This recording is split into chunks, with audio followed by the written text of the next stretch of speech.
you look at the world around us, nothing, absolutely nothing lasts 5,000 Saturday night broadcasts. It really is stupendous. The Grand Ole Opry does, though. That's right. Tomorrow night, the Opry will broadcast its 5,000th show, an historic weekend for the Nashville staple and home of country music.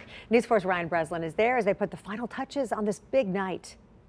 Think about this. 5,000 Saturday nights ago, someone sat down with a fiddle, played a tune, and look at where we are now. So much has changed, yet so much remains the same at the Opry. It's the longest running radio show, and tomorrow night marks 5,000 broadcasts. Great to be back with you guys. Thanks for being here. Well, to get to 5,000, you got to start with number one. Opry announcer Bill Cody certainly hasn't been around since the Opry's beginning 96 years ago, but he knows the history. And you think back to the vision of the solemn old judge, Judge Hay, whom you hear so much about, who ran this outfit. It was the music of the people of rural America, and they just exponentially gravitated to it.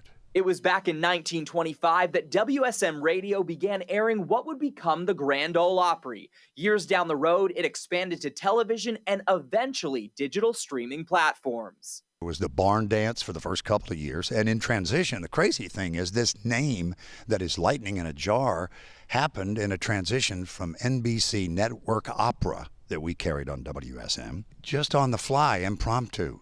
The announcer says, well, we go from Grand Opera to the Grand Ole Opry, and so it is. 5,000 Saturday night broadcasts later. Now it's heard all over the world, from Australia to Yugoslavia to England.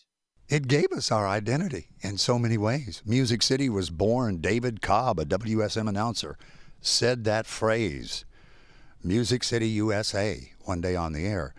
And so it is because of the Grand Ole Opry. And the Opry has continued each Saturday night through the toughest times like the Great Depression, World War II, and of course, this past year in the pandemic. The show must go on, and so it will. I guess the next stop will be 6,000.